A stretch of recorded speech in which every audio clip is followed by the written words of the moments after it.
way to support people experiencing unsheltered homelessness. But the successes are far greater than I had ever imagined. We got to tell 5 of our residents that they're moving into tiny home villages yesterday. And so they're very excited, including one of the people that have decided to pursue sobriety and recovery. It's been a very exciting just environment in general. We had movie night last night that was client led. They picked the movies. Somebody had a projector. We supported it. But also just to see the community support and how well that's going. We have had tons of about 10, 11 different providers from community organizations across the span of CCH, St. Francis Center, Mental Health Center of Denver, mobile dentistry, medical from CCH. And we're actually seeing Denver Animal Shelter come service our owners with animals today. So we're seeing a very collaborative approach. We've run a meal train this entire time with only having to purchase 2 meals from the support from the faith communities, providing dinners, and some community members are purchasing from local restaurants to support local restaurants. By the way, if you're watching and listening, so sorry, I just did. We're just seeing an amazing community collaboration in this space. And my working involves doing fitness, and I was just doing fitness demonstration. The thing I want you to remember, and I want you to focus on what you just said. Anyone who says, well, I don't understand why they just won't go to shelters. Shelters are dangerous, especially for women, and they don't allow animals. Any animal lover, that's where you hit them where it hurts. Why don't they just go to shelters? Because they would have to leave their dog behind. Would you go? Host, are you taking on any role in finding or identifying city-owned parcels or locations for additional sites, or is that left to partners, to community, to other leadership? We've deferred to Colorado Village Collaborative to lead on that effort. In fact, within the contract, 60% of the dollars there would need to be unlocked in service of that second site. That's not to say that we're washing our hands clean of partnering in that exercise, but we're really upon advisement from CBC, positioning them to lead the pursuit of that second site. Okay, thank you, Chris. The funding that this covers, you said it covers up to 2 sites, and I'm assuming that's a future one, or is that the 2 existing ones? That would be the current site at Pearl and 15th at Denver Community Church, as well as a yet to be identified site. So it does not include the site at Grant Street. And are those, do those have a time clock on them? What is that looking like, either for their permit or for, can they be extended? Is that an option? Currently, I can speak to Denver Community Church and say that the clearest governing timeline document is the lease on that site. I defer to Cole if he's on the line to be able to kind of elaborate on that. And Cole, would you like to respond? Yes, thank you, Mr. Chair. So we have a lease at the Denver Community Church site, as well as a permit that's scheduled to expire on May 31st. So we are looking to procure a site for the St. Francis Center operated site, as well as a site the Denver Community Church site will transfer to around June 1st. Okay, thank you. Thank you, Cole. Thank you, Mr. Chair. Thank you. And Cole, anything else you'd like to add briefly? Well, I think I'd just like to tell a short story about the day that we opened our Safe Outdoor Space. So in the month leading up to the opening of the Safe Outdoor Space, there was a camp that had been growing for a month or so across the street from that site. It had swelled to about 55 people by the time that we opened our gates at the Safe Outdoor Space. Within a matter of 24 hours, we got 37 people from that space into our Safe Outdoor Space or the Safe Outdoor Space at First Baptist Church of Denver. So we were able to reduce the size of that camp through a service push that brought the size of the camp down by 70% or more. A few people then chose to move along that weren't able to get into our space. And then a week or so later, the space was closed down.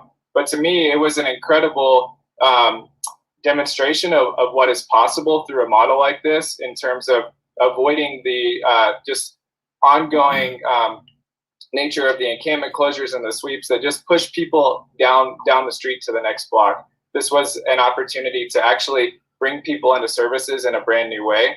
And as Quika shared, we've now seen some of those people move on up into a next level of service. So people that would not have been identified into service, gaining that access to service and enjoying some of the early successes that this model is providing. Great. Well, thank you very much. Look, not seeing any other hands up right now. We'll first ask for a motion to move 21-0086, which is the contract with Colorado Legal Services. So moved. Second from Flynn. Any objections to moving that one forward? Seeing none. Move on to 21-0090, contract with Colorado Village Collaborative. So moved. So moved by Second. Mr. Flynn. Second. I couldn't put a face to the second. Kanich. Kanich, thank you very much. Thank you, Kanich. And any objections to moving that one forward? Great. We'll see you at council on both items. Thank you again, Melissa, and thank you, Chris, and Quika and Cole. So we'll move on now to 21-0096, which is a contract with Pontum LLC, $4 million through 6/30/21 for on-call staffing and project management of COVID-19 community testing sites. And I believe we do. I see them both. Bob McDonald, Director of Denver Department of Public Health and Environment, as well as Will Fenton, trusted right-hand man. And we'll turn the floor over to Mr. McDonald. Thank you, Councilman Cashman. I want to thank all city council members who are able to join us this morning. I think we will also be joined, although I don't see him yet, one of my staff members, a gentleman by the name of Bill Bennerman. Bill's on the screen right now, sir. Oh, is he? Okay. Yeah, I'm not seeing him. So, oh, there he is. Okay. Very good. I just want to start with a couple of opening remarks. I'll turn it over to Bill Bennerman, who's one of our program managers who actually manages the Department Operations Center. So he's been integral to coordinating all of our efforts here in DDPHE. I will say that just recently now the EOC, and I'm sure that City Council is aware of this, that the EOC was activated to coordinate the vaccine phase of this because there are many partners throughout the city and external to the city that are engaging in that effort. So the EOC is managing that, and Bill Bennerman is managing the 15 or so other operations that we have going, whether it's case management, contact tracing, testing, enforcement, public health orders, all of that. So, but today this is a request, and Bill will go into the details, a request for council's approval to contract with the entity that's been assisting us very early on with the testing that's been done in Denver. This is the contractor that worked on the Pepsi Center with the city, the contractor that is working very closely with DDPHE's testing sites. From the beginning of the pandemic, we've had to move resources around based on case numbers and public health orders and what we're seeing with non-compliance and enforcement. By moving this to our contractor, who is doing very well, working closely with us, that's going to allow us to bring some of our DDPHE staff members from those testing sites back in to the department to help out with the many other efforts that I've already mentioned. Before we get to that, just a couple of quick updates. I know council members know this, that cases are dropping rapidly. That's very, very good news. But I always say that with the word of caution, that we know that the 5-star program will allow for additional flexibility. So that could impact case numbers. We're watching that very closely. And we know that we got a couple of variants that are now popping up in Denver, as they have across the country and in other countries. So we're monitoring very closely what our case numbers look like. And for whatever reason, if case numbers start to tick up again, we're going to act quickly by looking at those certifications and suspending those and doing what we need to do to make sure that we don't see a fourth spike. And so I wanted to share that information with you, and I guess I'll stop there and turn it over to Bill, and we can always jump on at the end to answer any questions you have, whether it's for this request or otherwise. So, well, thank you, Mr. McDonald. And Bill, before you get started, I failed to recognize District 1 Councilwoman Sandoval with us this morning. Bill, go right ahead. Morning. Again, my name's Bill Bennerman, Public Health and Environment, and I'm Emergency Preparedness and Response Section Manager for the department, and currently acting as the department's incident commander for our department's response to COVID. If I can make this work, I'll share my screen.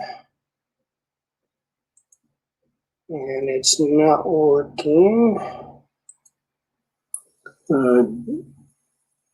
John, if you can, John Mahoney, if you can assist with the screen sharing.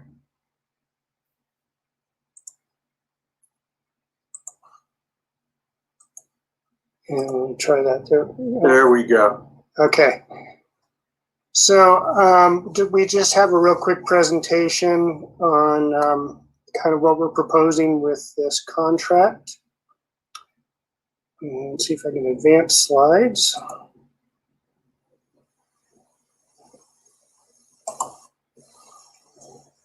All right, is that, are folks seeing that? Yes. Okay. So again, as Bob mentioned, some of the testing strategies, we'll talk about the contract agreement terms, and then try and open it up for any questions that you might have. So our testing strategy has been to focus on our underserved communities, and to that end, we've been working on 5 different tactics to accomplish that. One of those is partnering with Denver Health to use their existing community clinics to open up to the community for COVID testing. The second strategy is we've partnered with Denver Public Health to have them staff mobile outreach testing teams and go out for special events in the community and provide what we call pop-up testing events. Within DDPHE, we've got 3 different strategies, one of which is a residential testing program where if you are homebound and you need COVID testing, we will send a team to your home and provide that testing service for you.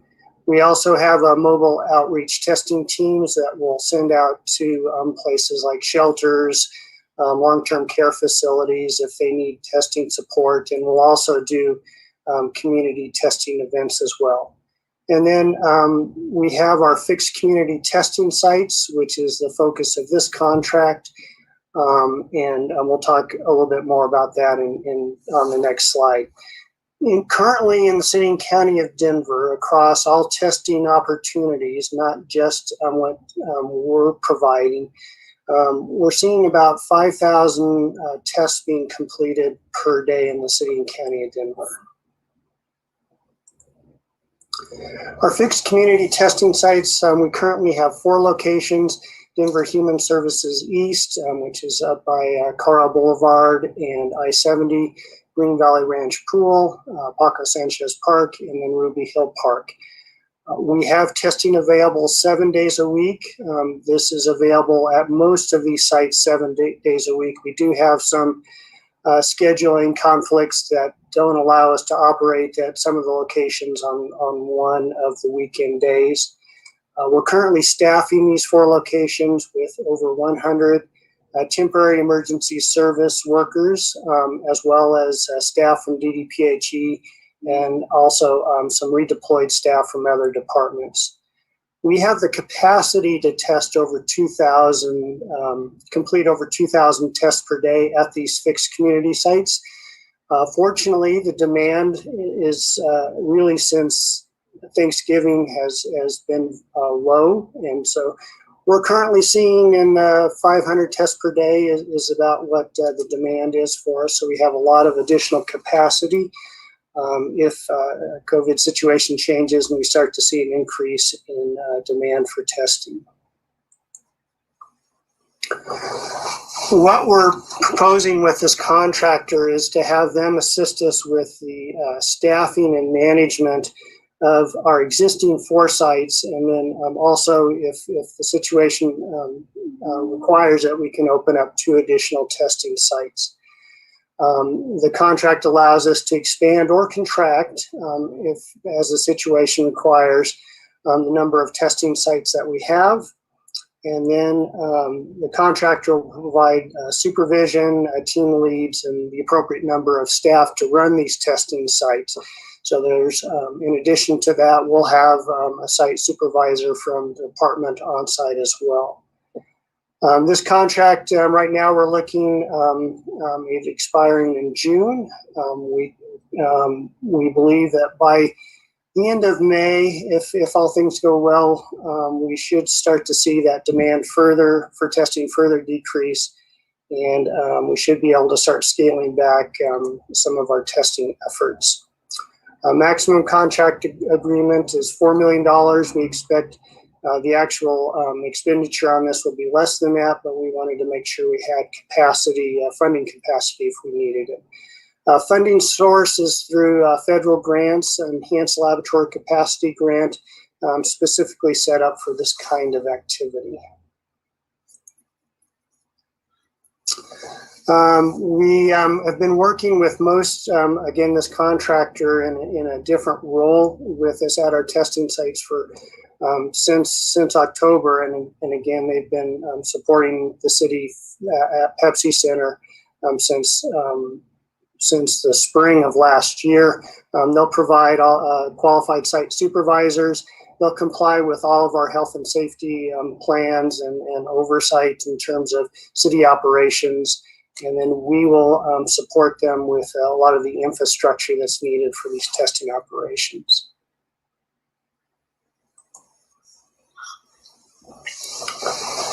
The biggest benefit for me with this contract is it frees up key staff that I can redeploy to expand our residential testing program as well as our mobile testing, and then also free up some of our staff to move over to vaccination efforts. So that's the big benefit of this contract for us.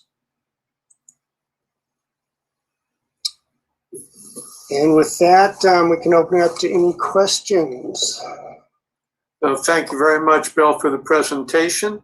I've got Councilwoman Ortega in the queue. Thank you, Mr. Chair. And I just want to say thanks to the team of people who have been working to help kind of keep all of this together in terms of the testing sites. My question on this contract is there any flexibility in shifting staff to assist at any of the vaccination sites? So I have no idea like how many staff can come at a given time with these. And I know that we're trying to still manage the testing sites. I've driven by several of them that look like there aren't very many people utilizing them. So if we feel like we're adequately covered in areas of the city and we want to shift some of those folks to help with some of the vaccination sites, especially in our low-income neighborhoods where those efforts that are going on trying to open up pop-up sites are having to be done with the communities and the council offices in coordination with the state and DPS elected, having to pull the volunteers and manage, you know, the signups and all of that. Is there any way this contract could shift to do some of that? Yeah, great question. And we spent a lot of time thinking through how this potentially could support vaccination efforts. Again, as Bob mentioned, we will continue to need to provide community testing, certainly for several more months. The logistics and the staffing requirements around vaccination are significantly different than what we need for our testing sites.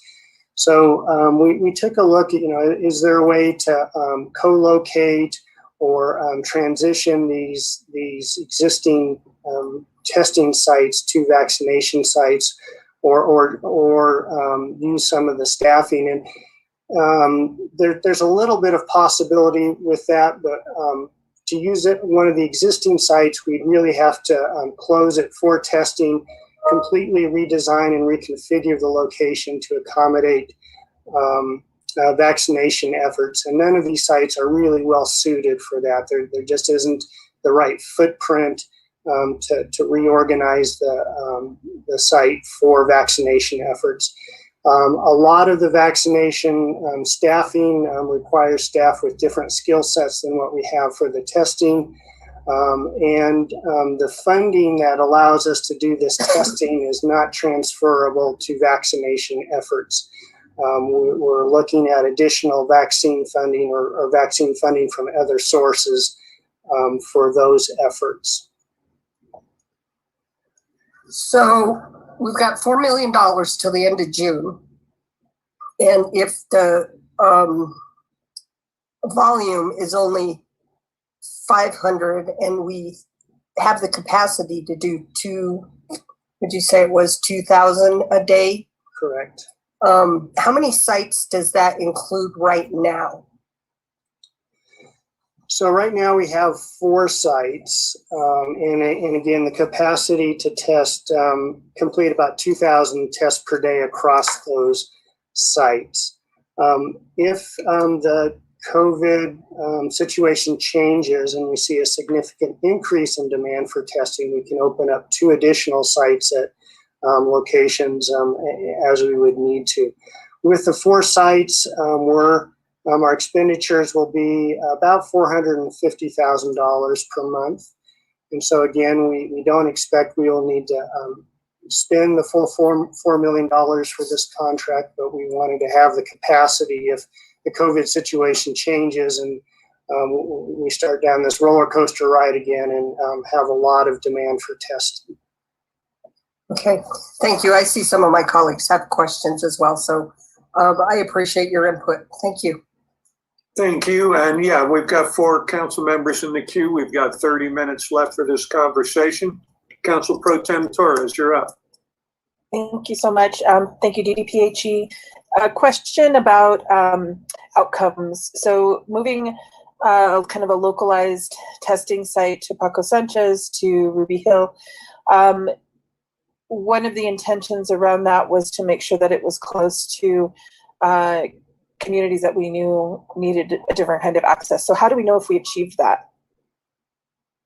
Yeah, great question, Bill. I know you have data on that. We looked at that very closely when we made that move and continue to look at that. I know Bill has that data, but I will say that we immediately saw, I believe it was a 40% increase in testing of people people of color, both along the Federal Boulevard and the I-70 corridor. So that's exactly what we wanted to do. I haven't looked at the data recently, but we that is the communities that we were trying to reach, and I think we were very successful at doing that. I think we've seen a little bit of a dip in that now. Part of that because just overall testing is going down. There just doesn't seem to be as much demand on it. I think people have their sights set on vaccine now. But Bill, can you speak to that? I just wanted to share what we saw very early on. Yeah, Bob's correct. We looked at the data, the ethnic and racial data for what we were seeing at Pepsi Center and compared that to what we were seeing at our community testing sites, and a significant increase. Week to week, that varies quite a bit, that racial and ethnic profile, but we did accomplish what we were hoping to do, which was increase testing among those different groups. Can you also capture the zip codes that folks who ended up at Paco Sanchez, if they were 80204, 80219, like our Western zip codes, is that easily accessible? I'll have to check and see if we could pull that data for you. All of our testing is very low barrier, so on purpose. So all you need to, in order to get a test, is a name, an email address, and a date of birth. And so we're not requiring you provide us your address. So I'm not sure we're going to be able to pull that information. Okay. Bill, if I might, go ahead, Bob. Sorry, Councilman. I just wanted to add to that. We tried to do that when Paco Sanchez Park and some of the others were having long lines. We tried to target our efforts even more so by targeting specific zip codes. And Bill, correct me if I'm wrong, but I believe we heard from our federal partners that we're not allowed to do that. We can't say, hey, at this testing site, we really trying to reach people in this neighborhood or in this zip code. They wouldn't reimburse us if we took that type of approach. I believe that was part of the challenge. And then again, to Bill's point, we wanted to be very careful asking people where they're from because we, again, want to be barrier. Totally get that. The racial and ethnic data, was that kind of offered during the application process? I can't remember the testing application for folks to self-identify. Yeah, I'm not sure. Oh, yes. Yeah, we do ask folks to self-identify when they register for the test, but they are not required to. Okay, thank you. Thank you so much, Mr. Chair. Thank you. Council President Gilmore, you're up. Thank you, Mr. Chair. Thanks, Bill and Bob and Will.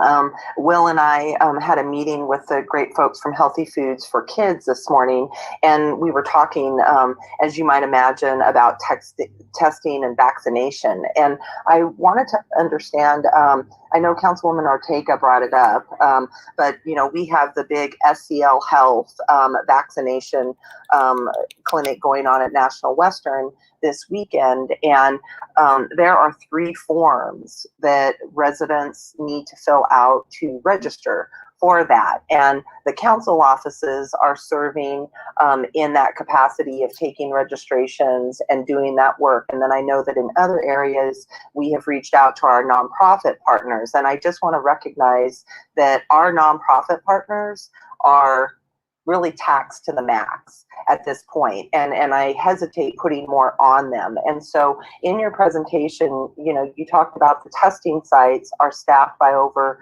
100 temporary emergency service workers and city staff.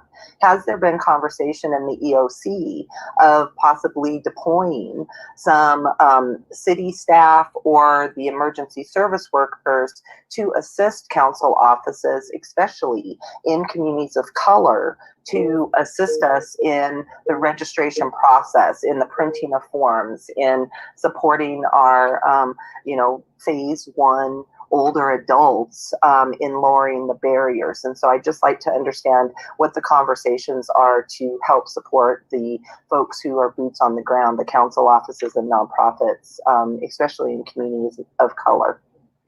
Yeah, thank you, Councilwoman. A great question. And I guess the quick answer is absolutely yes.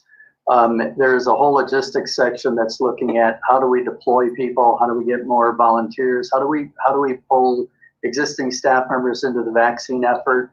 The EOC, as you know, has just stood up on Monday. And so that's still very much in the works.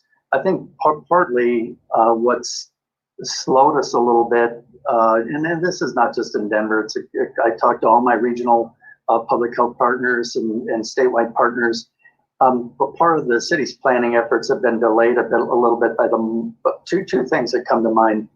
One is the lack of vaccine. We just don't get enough vaccine. We get about 8,000 doses a week. We need to have 80,000 doses a week.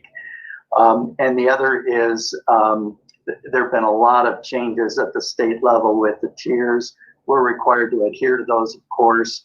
There is hint of very little perhaps a little bit of flexibility now the state is offering up to local public health departments. So we'll have to see how that plays out. But again, yeah, absolutely. And I made a note here on anything related to the EOC. I will be forwarding that for Matt Mueller's awareness that question came up during this presentation. Of course, Matt Mueller is Director of Office of Emergency Management. Great. I really appreciate that. And, you know, to the previous conversation with Council Pro Tem Torres about the, you know, opportunities to hear from our residents. And Will and the team and I talked a lot this morning about how are we utilizing, you know, the queuing up that we have of cars for food distribution, for testing, now for vaccinations, to have a volunteer or a city worker with an electronic device walking car to car before they actually get up to the queuing area, but asking them, you know, are there any other services that we as the city can provide you? Or would you self-identify as a homeowner or a renter? Would you self-identify however, it's not a requirement, but are you experiencing mental health challenges within your household, increased substance use, et cetera, et cetera? And so where we can do a bit more customer service to folks while they're just sitting in their cars and talking with folks, temporary rental and utility assistance might be something that would be great to get out to folks. And so just wondered where you all are at around gathering more data from folks who are willing to volunteer that information so that we can provide more direct and more efficient outreach and services to folks. Yeah, great question, Bill. I don't mean to be walking all over you here, so feel free to say, Bob, just be quiet for a moment so you can answer some questions too. But that is absolutely what was done during the testing phase. We look for opportunities where food could be distributed at testing sites, collecting that information. We have information at our testing sites. And we just recently, I'm not sure if they're out there yet, but they just became available to us. Large signs that say, if you're experiencing stress related to COVID, please call this number if you need behavioral health support. We'll have those at all of our testing sites. We'll look at putting those at our vaccination sites as well. They were just offered to us. So, you know, we just were able to purchase them now. So we've been, those are all great points, real opportunity here to your point, Councilwoman, to take advantage of those people that are queuing up in line. And that's something that, again, there's a whole equity team, access to food team has been in the EOC from the beginning. They're in there again. And those are the conversations that they'll be having. But I made a note here, another note to add that to the list of things that the EOC staff keep in mind. Great, thank you. And my last question, thank you, Mr. Chair, for the opportunity. Yesterday, the White House released a message that they're waiving the FEMA match.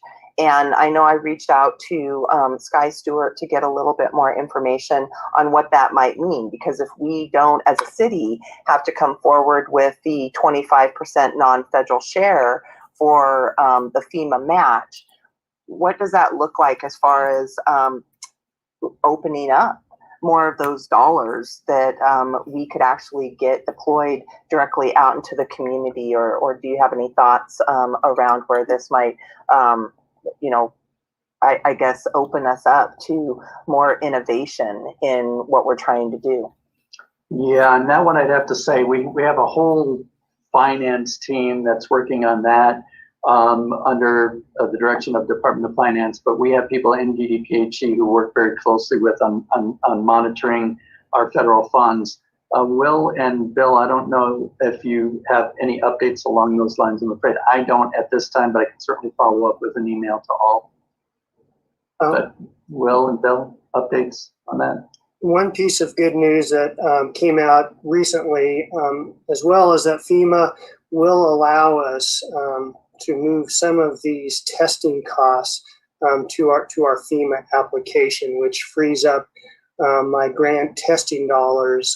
So that's a nice benefit from some of the relaxation from the FEMA requirements. So that'll enable us to continue to test longer and continue to again expand our residential and mobile testing opportunities deeper into the summer than what we currently have a budget for. And I'll just add that I was wondering the same thing, Councilwoman. So I will follow up with my counterparts in finance and see what information I can get for you. Thank you. And I think, well, just to be clear, Councilwoman, I don't mean to put words in your mouth, but I think it's not just specific to testing. How can we move things to support, move finances around to support more testing? I think it's more broadly to support all of our areas of COVID response.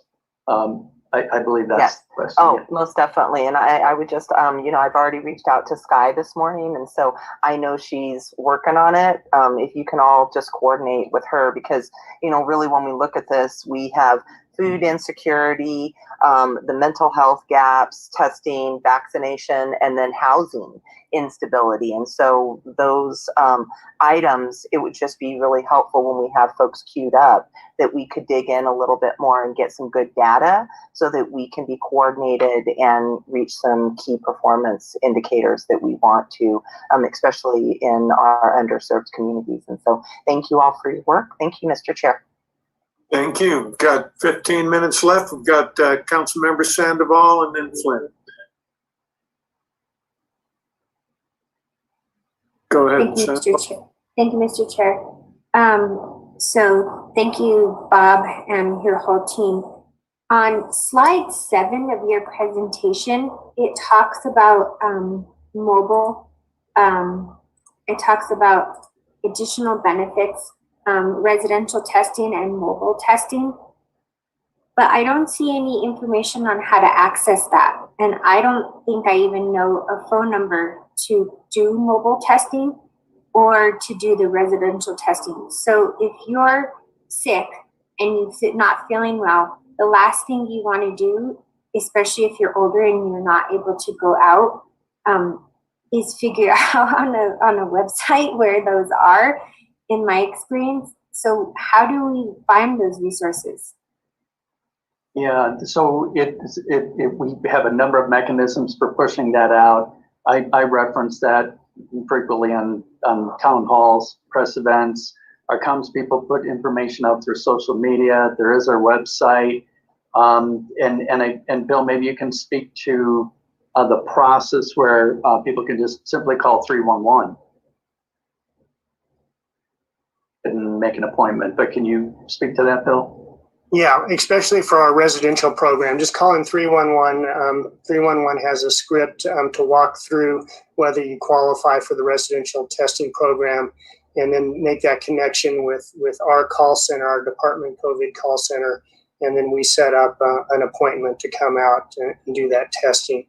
And when we send our team out to for a residential testing event, we're not only testing the person that is homebound and needs the test and is asking for the test, but if there's other family members there, we'll go ahead and test them while we're there on site. What are the qualifications for residential testing? We do want you to be symptomatic, and so it's just a simple question. Are you showing any of these symptoms?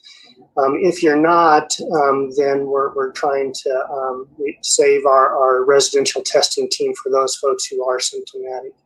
We need you to affirm that for whatever reason you're not able to get to one of the testing sites.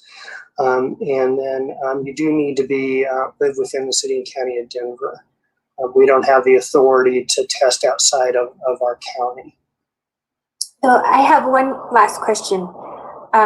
My council district borders several different counties, and 52nd is the cutoff for my council district. So there's this area called Inspiration Point, and it's surrounded on 3 sides of it. It's only connected to Denver through Sheridan.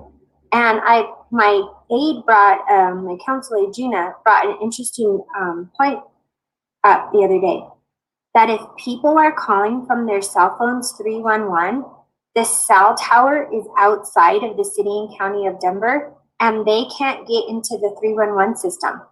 So I have several residents who are actually cut off from the 311 system because they are surrounded by 3 other counties, and the cell tower, I don't know. I'm talking way above my pay grade here with cell towers. But all I know is that they cannot access the 311 system because it says that they don't live in the city and county number, but they actually do. So I just wanted to bring that to your attention that sometimes on these council districts that border other like Adams County, if you're right there on the boundary, I think if you have a hardwired line, like a home line, right? Which I don't know how many people have. I still have one, but not everyone has one. You might not be able to access the 311 system. So just wanted to bring that to your attention that some of our residents may not be able to access 311 as easily as me, who lives in the heart of a neighborhood. And I know it doesn't register off as something else. So I had never heard that before. But just wanted to bring that to your attention for those council members. I know Councilman Flynn also has a boundary. I know Councilman Torres. So just want to bring that to your attention that sometimes it's not as easy as just dialing 311 for our residents. And I don't expect an answer or a fix. I just found out about it when she brought it to my attention on Friday or early this week. So, but just wanted to ping you all as well. Yeah, we can follow up. We'll maybe follow up with tech services on that. Yeah, obviously you don't have to be a resident to use 311. I live in northern Colorado actually, and I can call 311. I don't doubt that exists, but that's a little bit beyond my level of expertise as to why that would occur with cell phones. But Will, I think if you could reach out to tech services and bring that to their attention. Thank you. Thank you.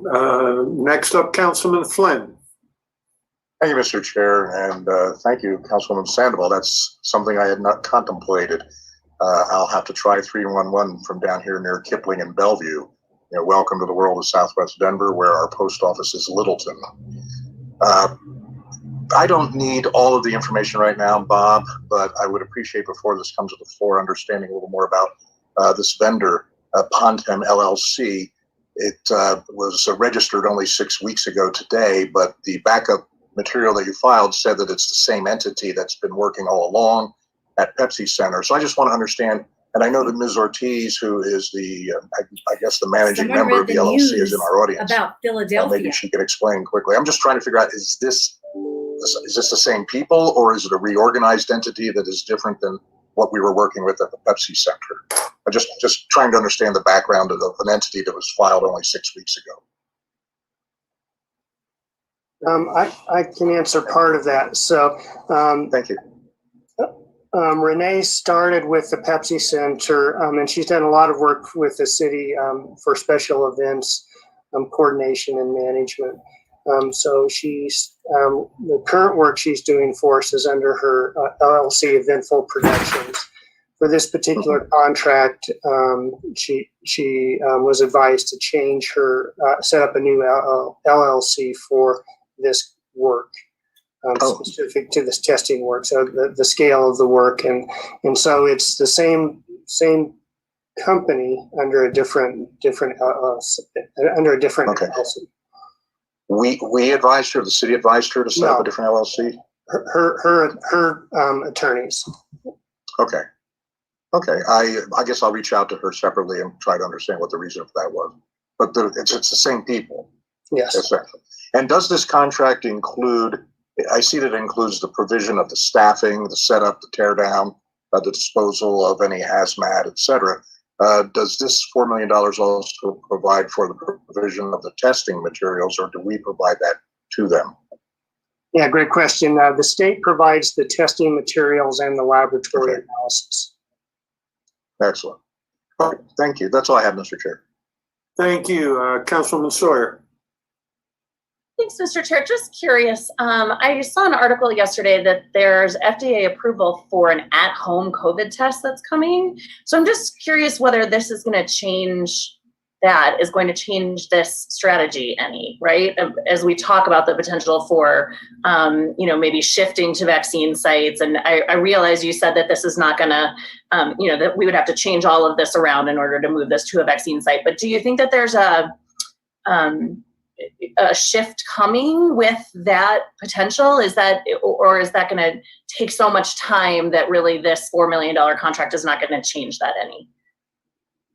I can certainly weigh in on that, Bill, but again, I want to keep stepping on your toes if you have something you want to say to that. Oh, go ahead, Bob.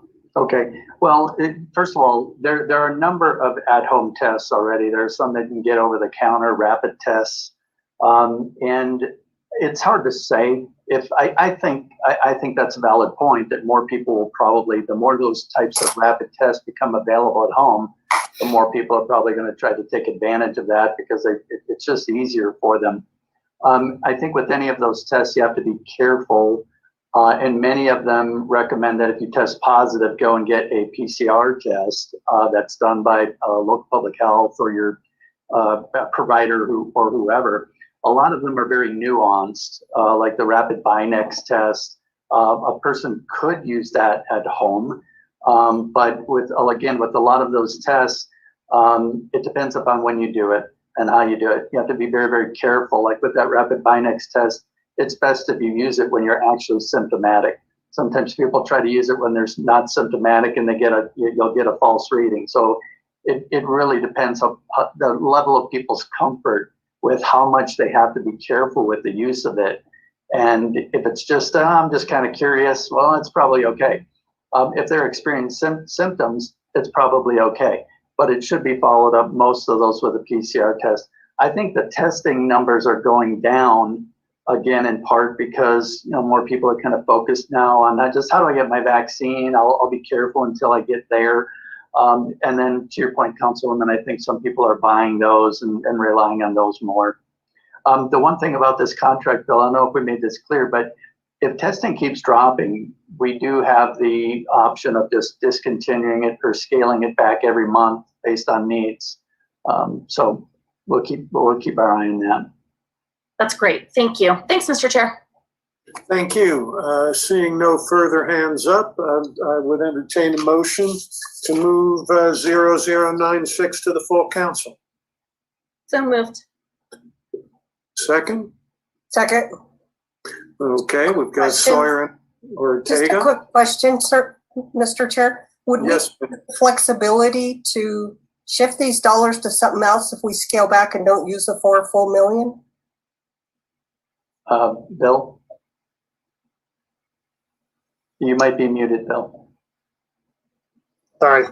The way the federal funds are set up, I can't shift my funding from testing to something like vaccination. So unspent funds out of this contract, again, we'd apply to other testing strategies, again, like our residential testing program, mobile testing program. Got it. Thank you. Councilman Cashman, I do have just one other update I'd like to share with council members, if I may. Yes, please. Yeah, I just, the last time we spoke, and I've spoken with a number of you either on town halls or whatever, I still would like to move forward, and you will be getting contacted soon to see if we can partner on another round of videos. We're trying to, again, reach our underserved communities, people of color, people who have heightened fear or maybe not as much of an understanding of the vaccine. We'd like to do another round of videos with you. I think that's been delayed a little bit because of the EOC and because it's hard to know what to message right now because the tiers keep changing by the state and vaccine isn't widely available yet. But I will be following up with the Joint Information Center to see where we are with that and hoping as many of you will join in that effort as possible. We'd love to work with you on that. Thank you. I have hands flying up now. Councilman Flynn. Thank you, Mr. Chair. Just to keep the official record clean, I'd like to add my name as a second. Councilwoman Ortega seconded, but she's not listed as a member of the committee. So right. Sorry. Thank you for that. Thanks for that fine catch, Councilman. Councilman Sitapaka. Thank you, Mr. Chair. I just wanted to, based on the comment that you just made about having us do a second PSA, I'm hoping that we can eventually get a briefing on what kind of dollars are being allocated for marketing and communications and making sure that we are reaching out to culturally relevant, culturally competent marketing folks and marketing outlets and paying them fairly and giving them advance notice to be able to get the word out, because we have had some issues with people who were asked to publish something and we're not being offered fair compensation. And I think that we want to make sure that that's a top priority, especially if we're reaching out to minority outlets. Yeah, thank you, Councilman. I've added that to my list of follow-ups so we can circle up well on all of these things and push that information back out to council. Thank you. All right, thank you. We have had a motion and a second. I will ask if there's any objection of moving 0096 to the full council. Seeing none, thank you to the DDPHE team, and we will see you at council. Now, moving into our final, last but certainly not least segment of the day, we've got Michelle Jeske and team here from Denver Public Libraries for a 2021 update. And Ms. Jeske, take it away. Good morning, and it's good to see all of you again. I recognize that I was just here last week to talk to you about the Rhino Art District agreement. But it has been a while since we presented a general library update. We were supposed to meet with you in December of 2019. Then that got moved a couple times, and then the pandemic hit. So I'm glad to have the opportunity to share what the library's been up to for the past year and just let you know how very proud I am of our organization that I think has responded really well during this crisis. So today I'm going to be sharing some highlights from 2020, information about our strategic planning work, some updates from our multiple bond projects, and then what you can expect from your library in 2021.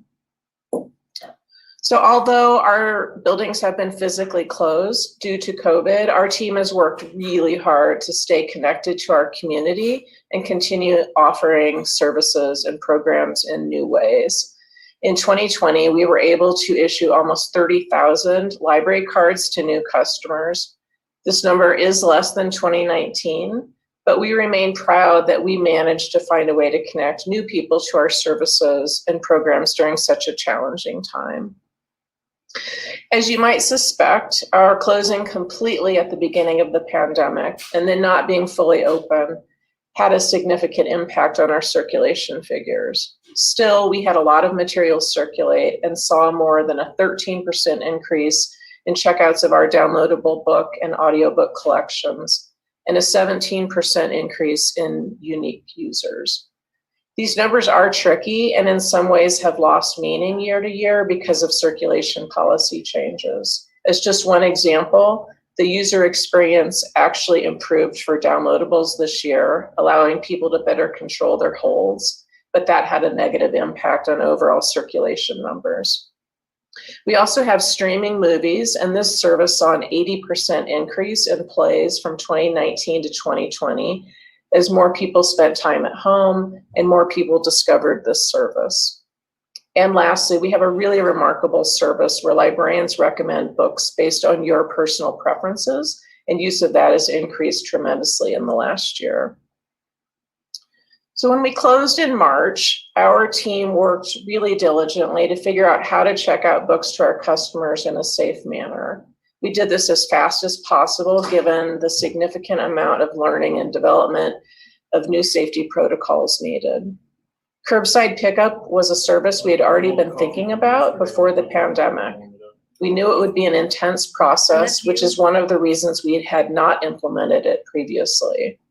Challenges that we had to figure out included how many staff we could safely have in our buildings at one time. Some of our branches, as you know, are very small, so we had to be strategic about how to offer this service with limited staff. We also had to think about the amount of time that books needed to be quarantined before getting checked back into our system. There was very little, of course, that we knew about how the virus was spreading at the very beginning, and we had to keep the safety of our staff and customers top of mind.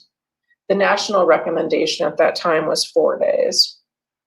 We had to create a holding area for quarantined books, and many of our branches, as I just noted, are really small, so this presented a challenge and still does in most locations.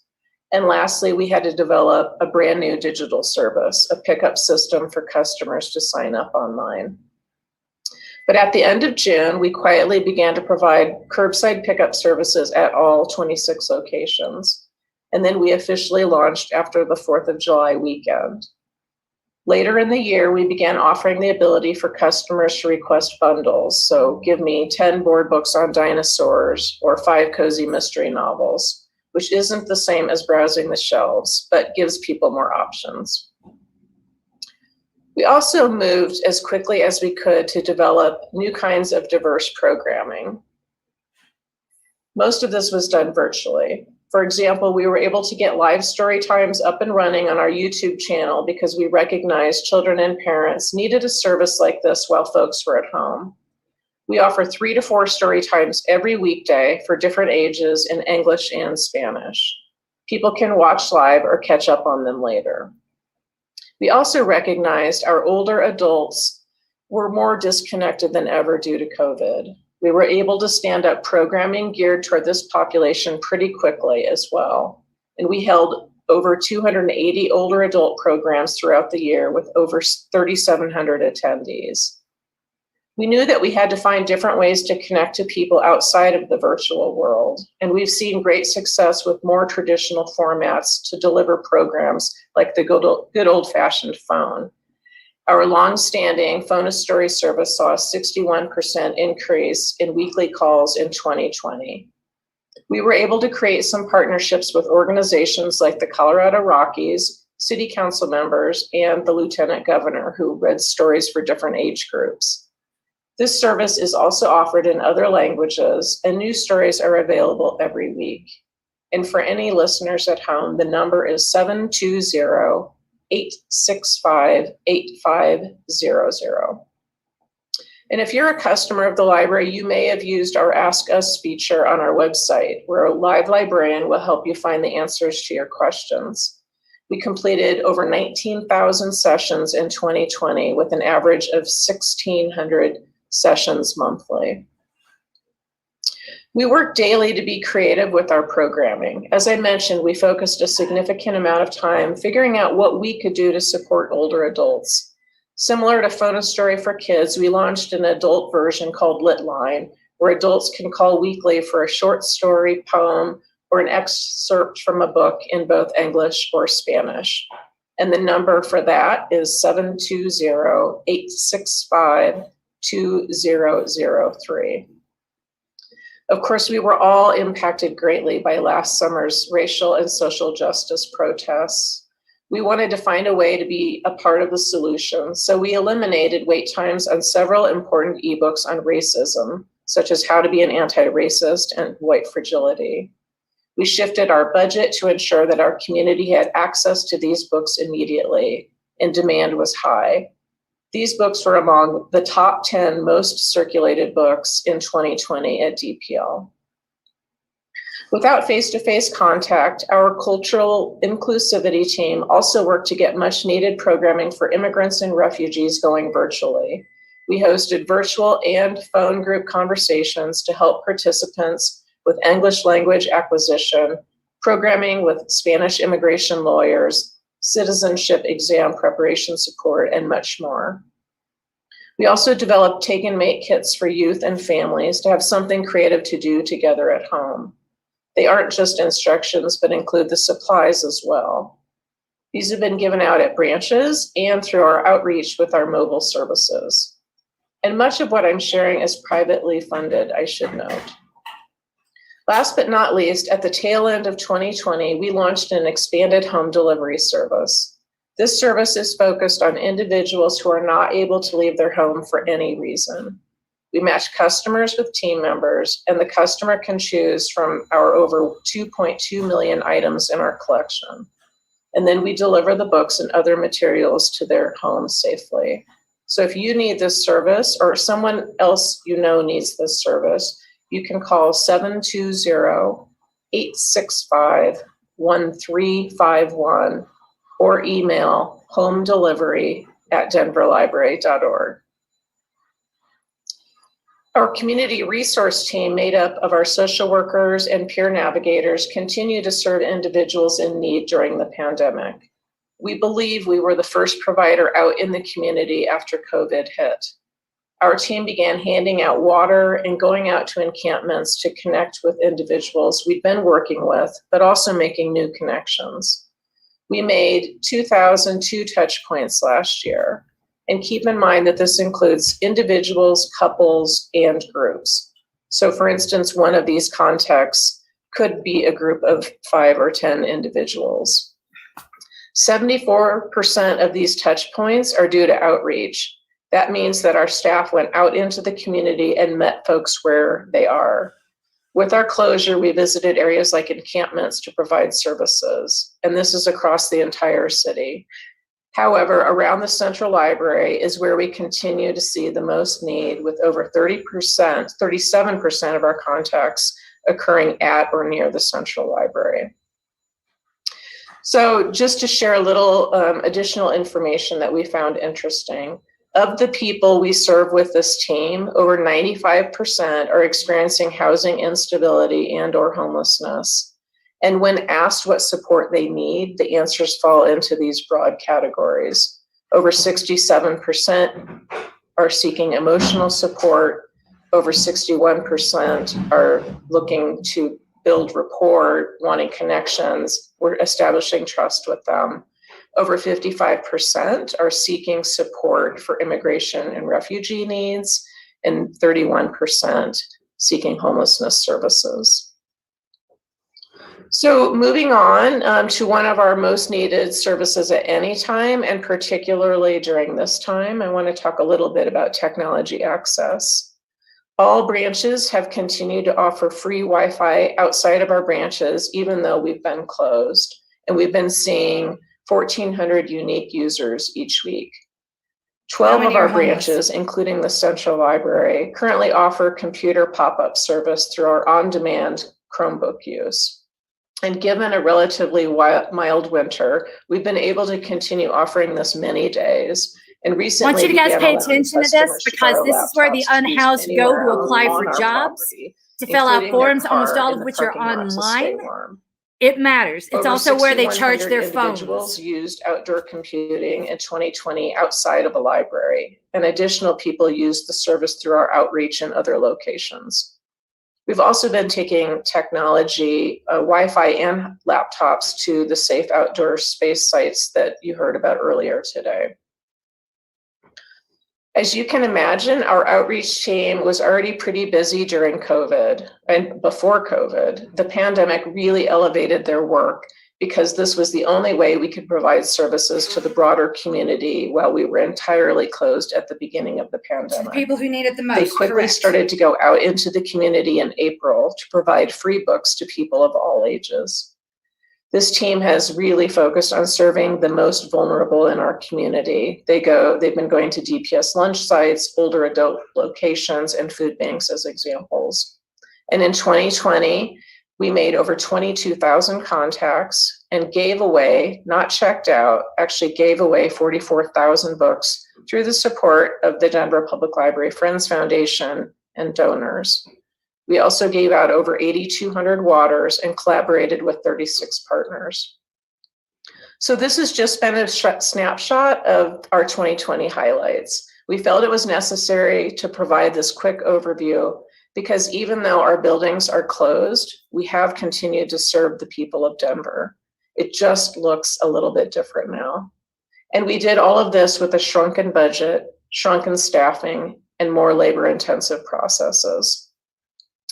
And yet we've managed to continue to do some normal work during COVID as well. We've been working through a strategic planning process that first started with our community engagement work, where we went out into the community to hear directly from people.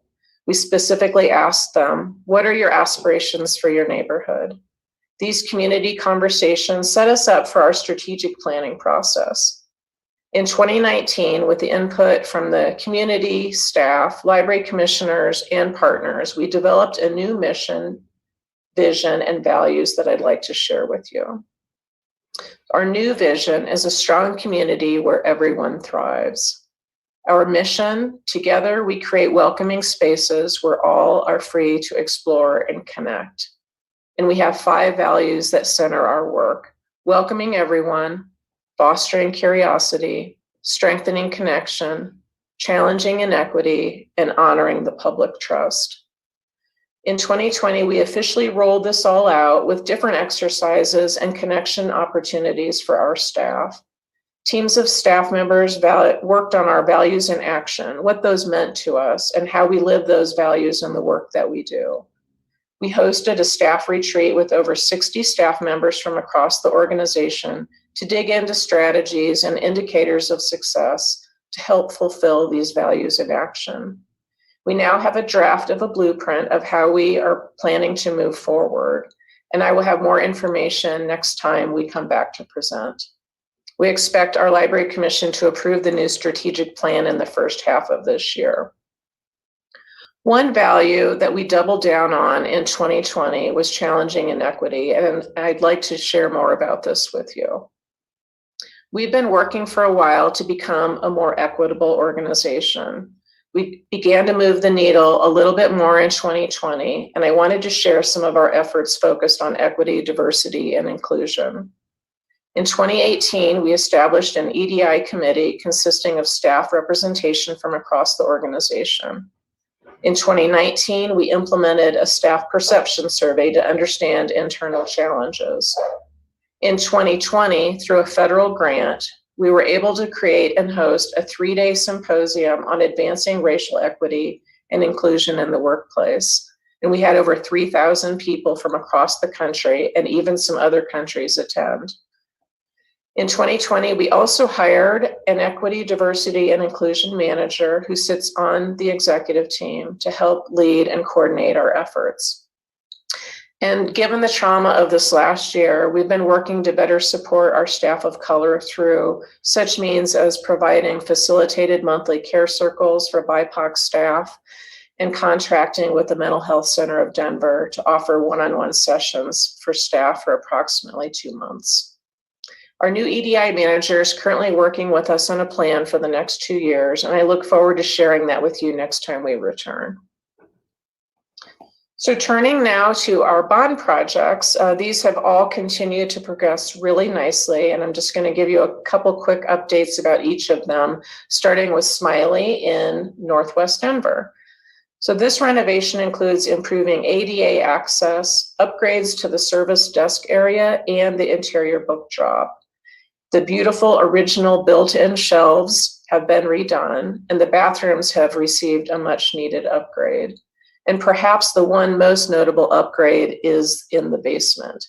That community room gets a lot of use, so it now is functional and it has attractive shelving and access to a sink. We actually had a soft opening on Monday of this week, and it will officially open for curbside services next week. There are still a few parts of the renovation project that will be completed later. And here are just a few samples showing you the updates, mostly the basement. So anybody who's been down there can see the great improvements. The same designer and contract that worked on Smiley also worked on our Byers Branch Library on Santa Fe Drive. Both of these libraries are over 100 years old and had many of the same challenges, so we ended up packaging them together. Some of the renovation highlights at Byers include an improved layout, including an updated community room in the basement, similar to Smiley, and both very much needed. At Byers, we were also able to create a new early literacy space for children and caregivers, and that's what you're seeing here, a new area that we worked on in conjunction with the Children's Museum, which was a grant-funded project. And then we also have been able to put in a new teen space in this library.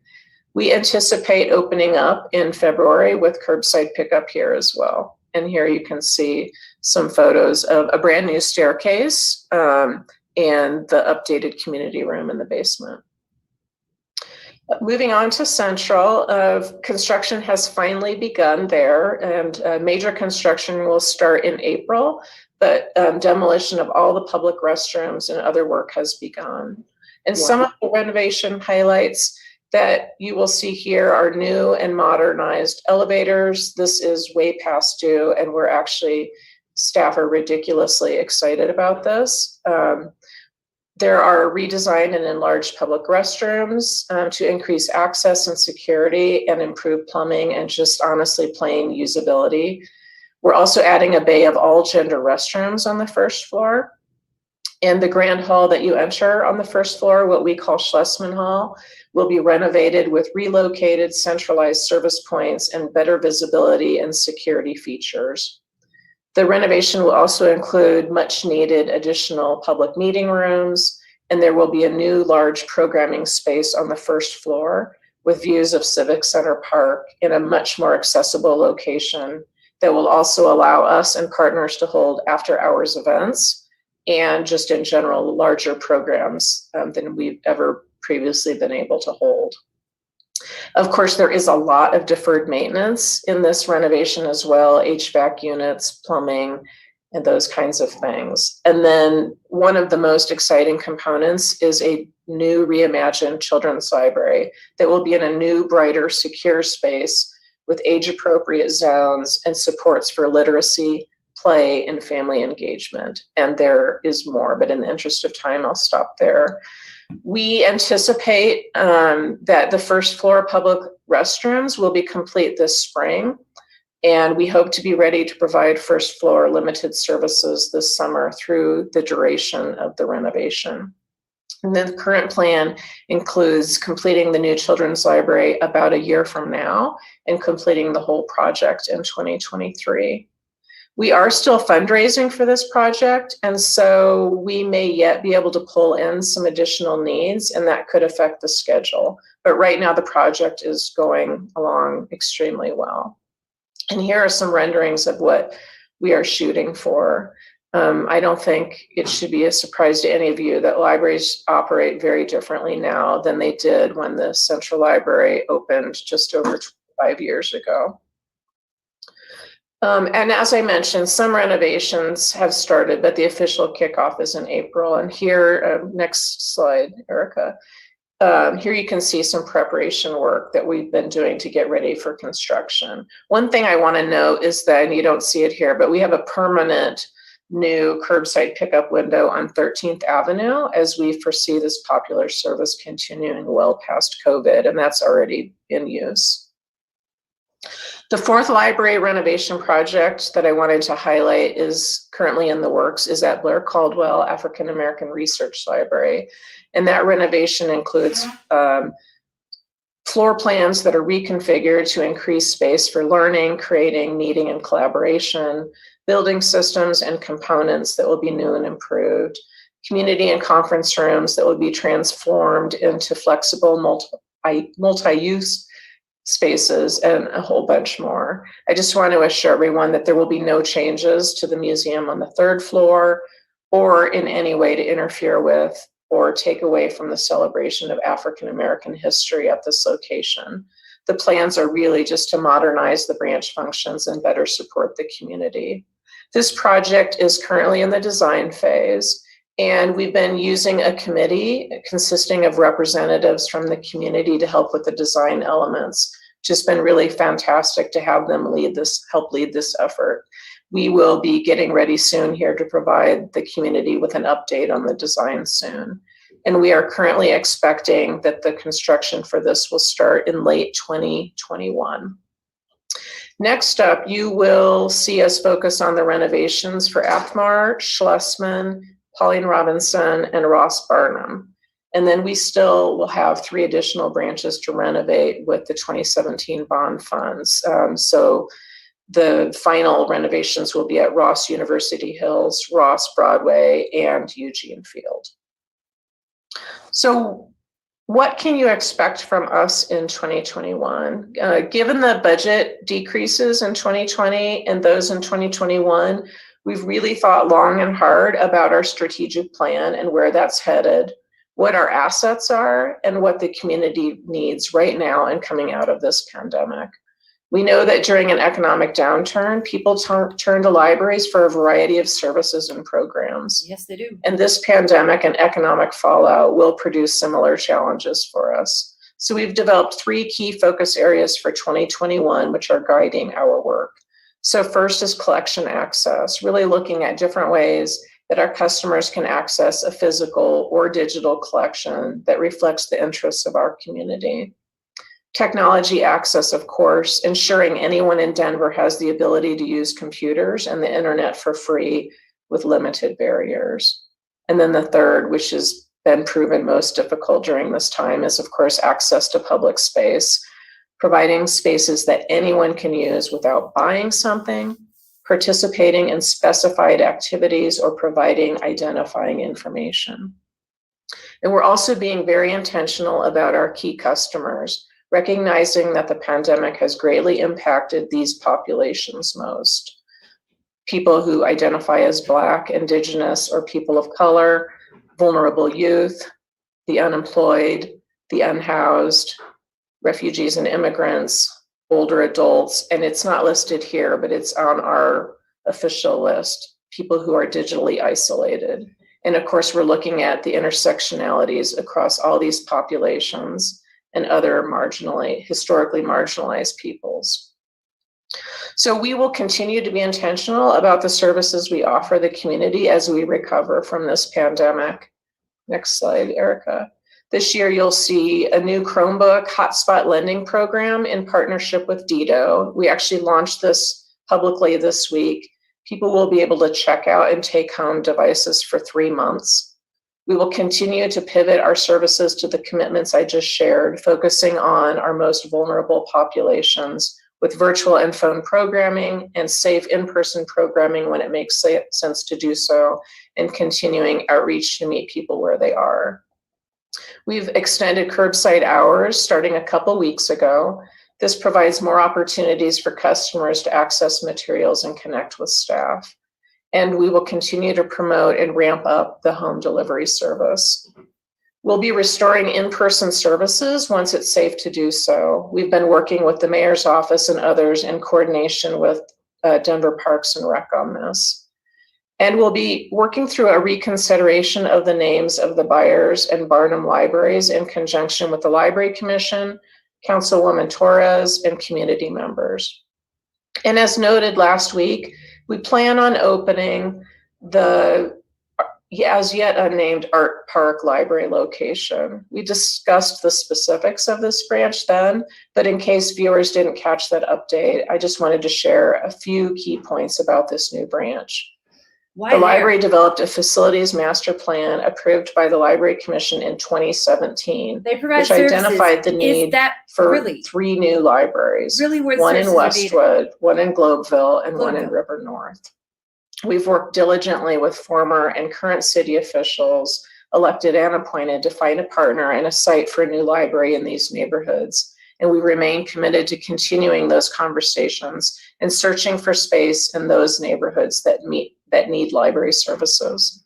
This new location is a great partnership between several community partners that will bring needed services closer to communities that currently don't have service close by. And even though we're operating on a smaller budget this year due to the pandemic, this partnership is allowing us the opportunity to afford an additional library location. We know many needs remain across the city, and we will continue to work with partners, council members, and the community to ensure people have access to their library system. And just a few other efforts you can expect from us in 2021. We will continue to move forward our equity work, focus on internal communications to better support our staff with all these changes and challenges, and of course, hopefully the approval of our new strategic plan. So I know this is a lot, and I think we still have time for questions, but before we get to that, I want to thank you all for your support of the library this year and always, and just leave you with one last final fun thing. We are in the middle of Winter of Reading, which is a program that we've had for several years for adults to help engage them with reading, keep them connected, and really allow them to learn about things that they could be taking advantage of at the library that they don't know about. So you can sign up online for the very first time. You can download a brochure there, or print it at home, or pick up a pre-printed brochure at any of our library locations. So I invite you, your constituents, and anybody listening to play along with us. And with that, I would love to open it up to questions. Oh, thank you very much, Michelle. It was a whole lot of information, but a whole lot of great information. Really appreciate the amazing work you and your team are doing to deliver these services under circumstances none of us could have envisioned. And I think you've done just fantastic. Kudos. We'll start off with Councilmember Kinich. Thank you, Mr. Chair. And yeah, I'm super impressed with the adaptations and creativity that the library has shown. So thank you for that. Just 2 questions. It was really interesting to see the slide on the strategic planning. I guess my observation just in seeing that for the first time was that these are all things that sound great, but they could be any agency in the city.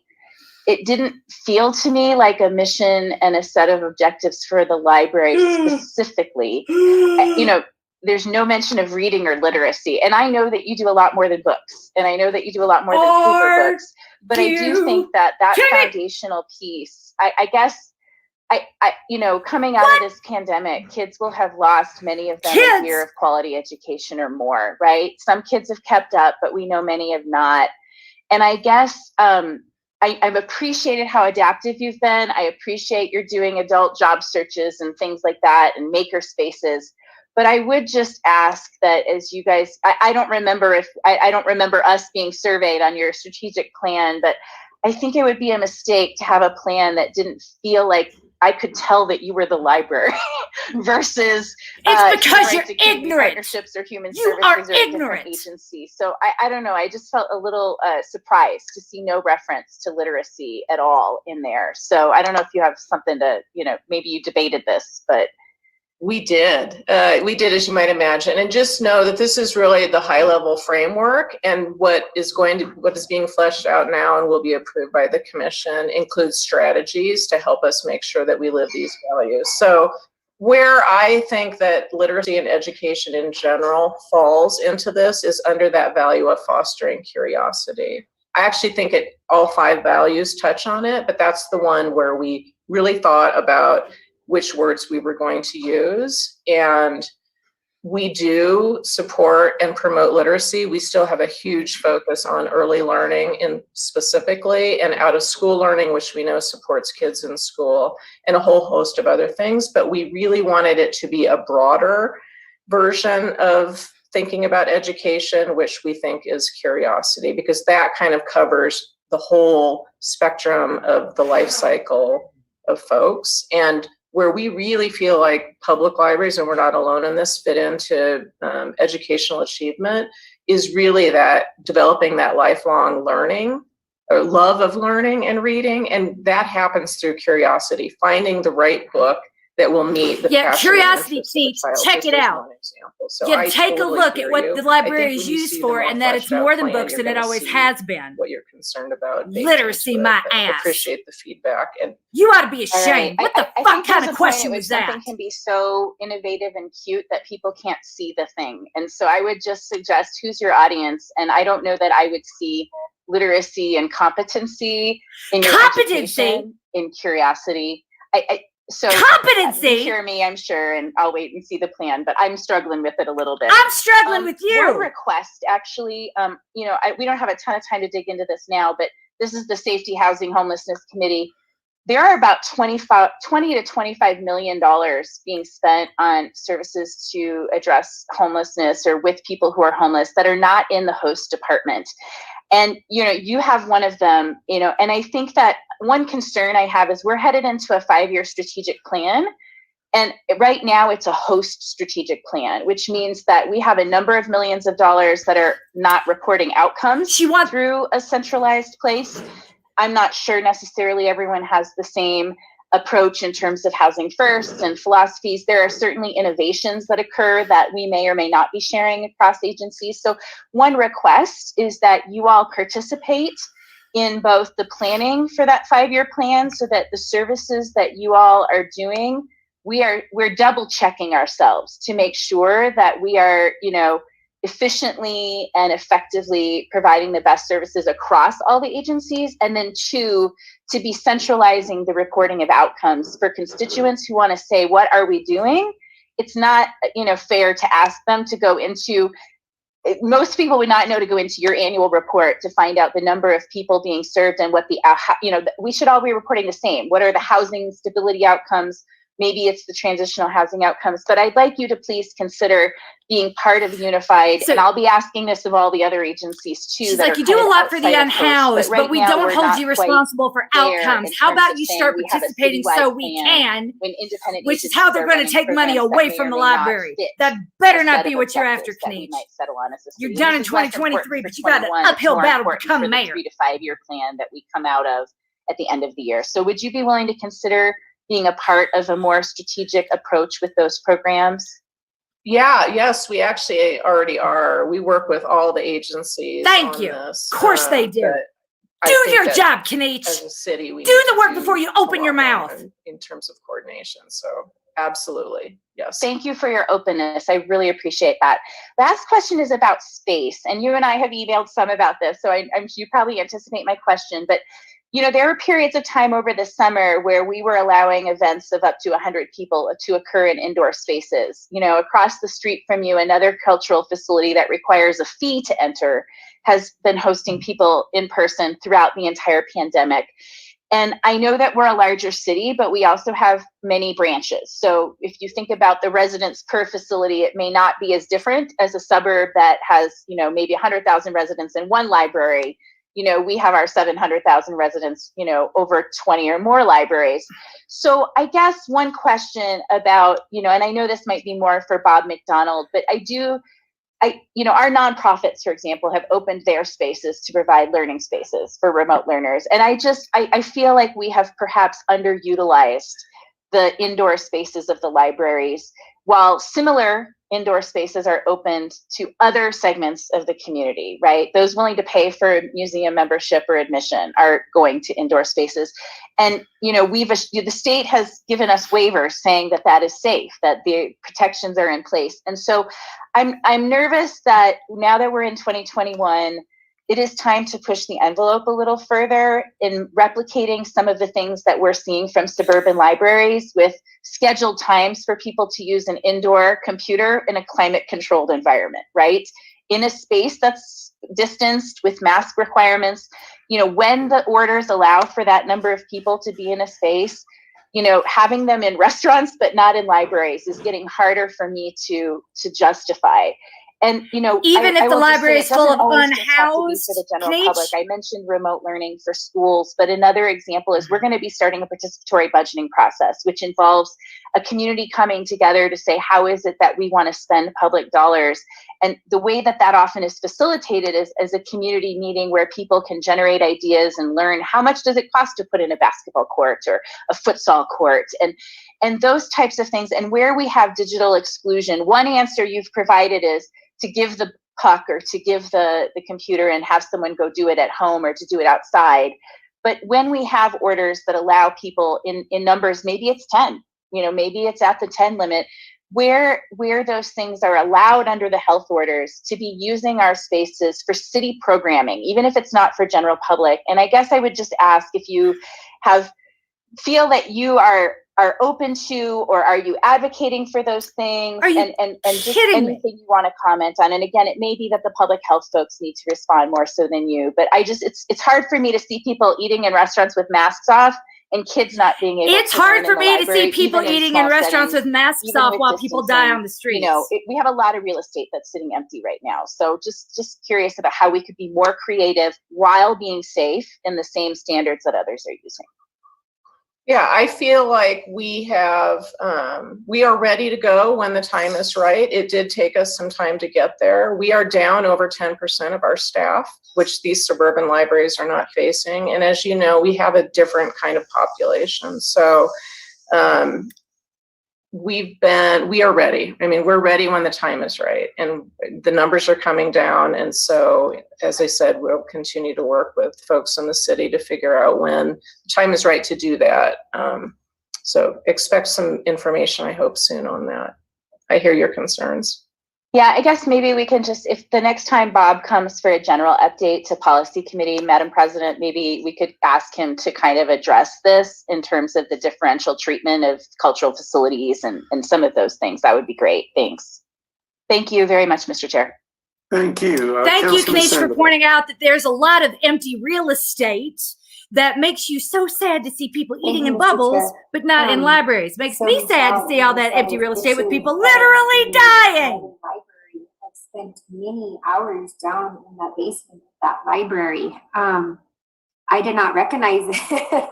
I have to say, I'm sitting over here. Not many times in committee does my heart start pounding and I'm like super excited about something. So I cannot believe the renovations. It's a tiny, tiny little library. Can you believe Denver this? has 2 tiny libraries. And so turning that basement into a space where it will be usable. It's not those brick walls that smell a little musty and old, and which it's fine. It is an old building. It's a Carnegie Library.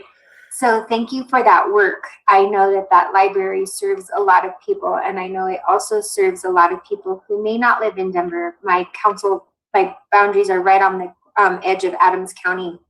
And I have heard from a lot of school kids who are right on 52nd, right by Regis and Lowell, that actually go to that library for resources. So thank you so much for you and your team. It brings happy tears to my eyes to see some progress during COVID. I kept telling my constituents, I walk by there often and they'll stop and see me when I'm walking my dog to Berkeley Dog Park. And I say one good thing is that, you know, luckily this renovation happened when we were shut down. And so thank you for that work. And to Councilwoman Kanich's point, I do agree that we have a lot of real estate not being utilized right now in Denver, especially our parks and recs, our recreation centers.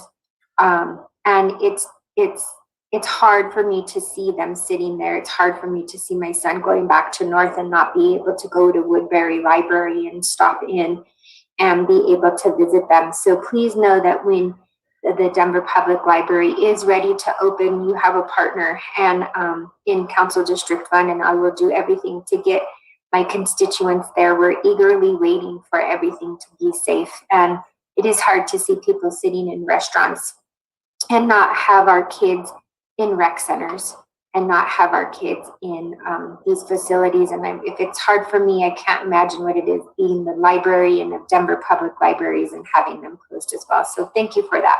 Thank you, Mr. Chair. Thank you, Councilman. Seeing no other hands up, I'll just add that one of the points Councilmember Kanich brought up about how are we going to, and I would look at it not as how will the community address, the library address, but how will the community at large address the concerns that our children may very well be suffering educational loss that none of us could have foreseen. And do we just kind of shrug our shoulders and go, well, you know, we'll pick it up from here?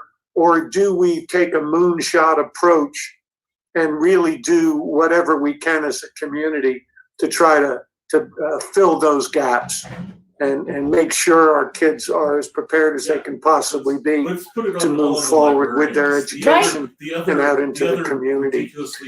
With that, thank you again. Right, the other overpaid group of public servants, librarians. You and the librarians are doing. And this is not an action item, so we don't need to do the fight over movement in seconds. So I will just say that with no further work before this committee, our work here is done. And thanks again to the library. Have a great day, everyone. Thank you.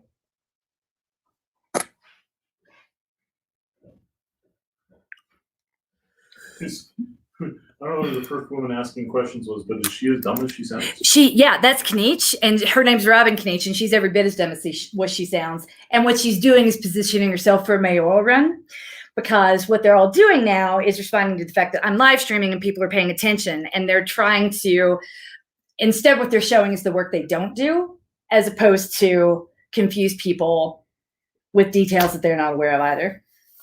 Does that make sense? That's the trail of stupid questions. They're trying to act like they're hitting real hard as opposed to they don't have fucking clue what a library does, what the librarians are paid to do, what the strategic plan looks like, what it's looked like in the past, and who they coordinate with. For her to be like, have you thought about coordinating with the homeless? The librarians do everything with D-Hole and everything with the safe outdoor spaces. She said 3 different times that they go and meet with the encampments. When was the last time that this niche person actually set foot in a library? That is a great fucking question. I don't know. Probably when she was having a fundraiser.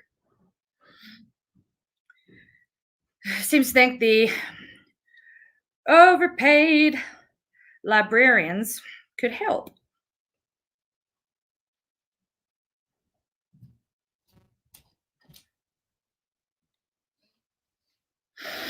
I'm steaming. How can you listen to this and not be steaming? These are your electeds. This is what they do. Lucky for y'all, I live comfortably enough that I can sit here and just stream and curse. But I promise you, that's what they're counting on. Dismissing me as one woman with nothing better to do. I could do plenty of things. I have company. I'm going back to work after this. But I take a break from that and from momming to make sure that y'all are watching this shit. Because what happens on Monday nights is a rubber stamp of all the work that's done during the week. And who has time to go to a council meeting every day? Few people. This one's important. This is one that matters. This is where the money for safety and the unhoused is spent.